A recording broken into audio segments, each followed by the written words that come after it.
तो दोस्तों, intraday margin rule के कारण ऑप्शंस ट्रेडिंग में टर्नओवर बहुत इंक्रीज़ हो रहा है। हमने काफ़ी कुछ कवर किया, पिटिशन भी किया है, लेकिन उसके बावजूद काफ़ी लोगों ने कहा कि ऑप्शन ट्रेडिंग अगर शुरू करनी हो तो किन चीज़ों का ध्यान रखा जाए। तो हमने सोचा कि इसके ऊपर एक वीडियो ही बना देते हैं। काफ़ी लोगों ने कहा भी है कि उनको अगर ऑप्शन ट्रेडिंग में ट्राई आउट करना है तो why not have a educational sort of experiment rather than अगर बिना समझे अगर हम मार्केट में जाते हैं उसके। तो इस वीडियो में दोस्तों देखेंगे कि ऐसे 6 तरीके जो आपको ज़रूर ध्यान रखने हैं, ऐसे 6 स्टेप्स आपको मेक श्योर करना है कि आप भूलें नहीं जब भी आप ऑप्शन ट्रेडिंग करें, स्पेशली तब अगर आपका कैपिटल कम है उस टाइम पे। तो आइए शुरू करते हैं।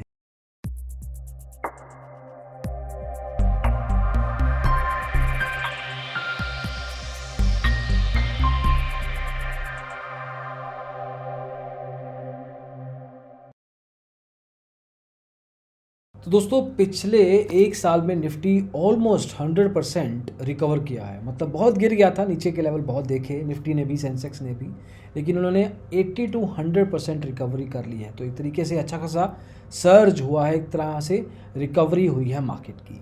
अब इस चक्कर में काफ़ी लोगों ने स्टॉक मार्केट में एंटर भी किया है। ज़्यादातर ये निवेशक छोटे होते हैं, एक्सपेरिमेंट करना चाहते हैं, देखना चाहते हैं कि क्या उनके लिए मार्केट चलेगी या नहीं। और ऑप्शन ट्रेडिंग भी एक अच्छा खासा स्टार्टिंग पॉइंट बन चुका है।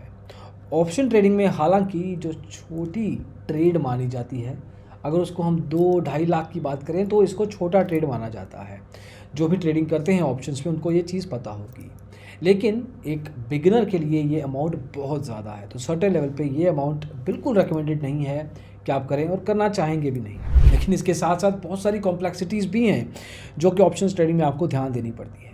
एक ही करके बात करेंगे। सबसे पहले है पोजीशन साइजिंग। अब देखिए, कितना कैपिटल आप लगाते हैं उसी से शुरू करना चाहिए कि कितने पैसे से शुरू करूंगा मैं, ये पहला सवाल आता है। जनरली इसको इक्विटी या स्टॉक्स की तरह, नॉर्मल शेयर मार्केट की तरह ऑप्शन ट्रेडिंग को समझ लिया जाता है।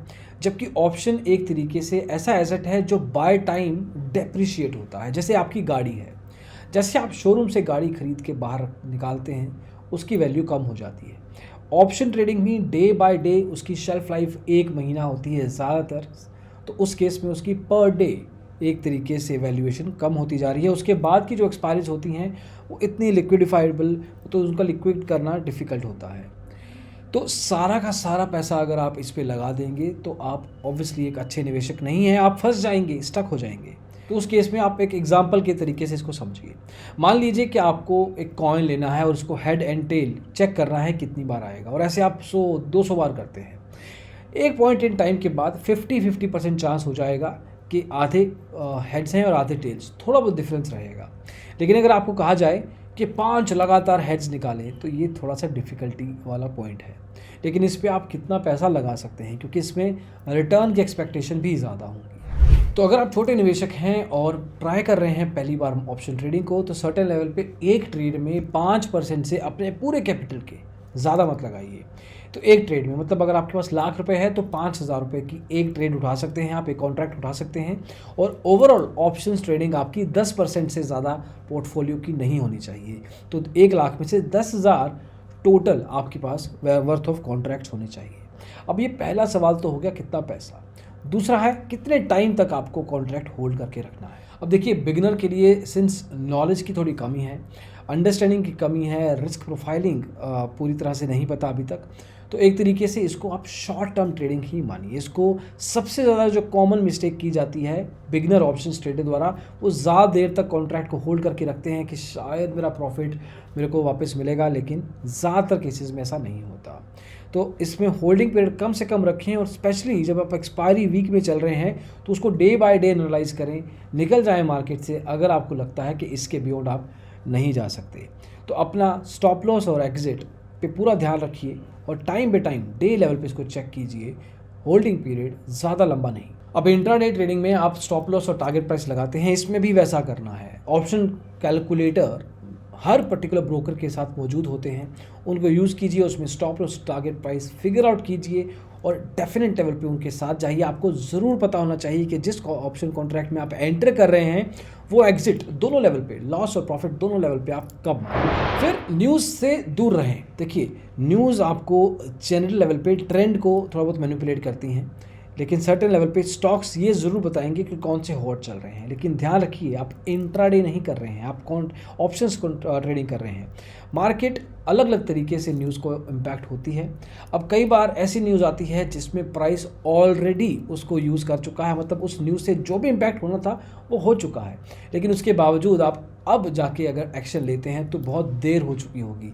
तो सर्टेन लेवल पे आप न्यूज़ को अभी के लिए ऑप्शंस कॉन्ट्रैक्ट्स में बिल्कुल भी यूज़ मत कीजिए। अब इसका एक एग्जांपल लेके चलते हैं। क्रिकेट में जब बॉलर बॉलिंग करता है और अगर आपको 6 लगाना है, लास्ट बॉल पे छक्का चाहिए आपको, तो क्या आप वेट करेंगे कि बॉल जब टप्पा खाएगी, बाउंस होगी, उसके बाद आई डिसाइड?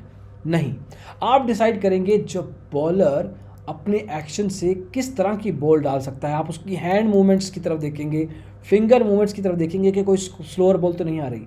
तो ये सब चीज़ों को आप कंसिडर करेंगे। तो जो न्यूज़ है वो पहले से ही प्री डिफाइंड लेवल पे ऑलरेडी चेक हो चुकी होती है। तो अगर आप उस हिसाब से चल रहे हैं, अगर आपको मार्केट में न्यूज़ आने से पहले ही पता है, वो अलग बात है, लेकिन न्यूज़ आने के बाद सर्टेन लेवल पे ऑप्शंस ट्रेडिंग के साथ कन्फ्यूजन मत कीजिए। और फाइनली, ओपन ट्रेड्स।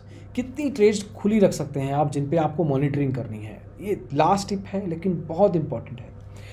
जब भी आप ऑप्शंस कॉन्ट्रैक्ट में पैसा लगाएंगे तो आपको ये ध्यान रखना है कि आपको लगातार बहुत सारे ऑप्शंस कॉन्ट्रैक्ट पैरेलल लेवल पे ट्रैक करने बेहद मुश्किल हो जाएंगे। तो सर्टेन लेवल पे आप limited number of contracts open रखिए।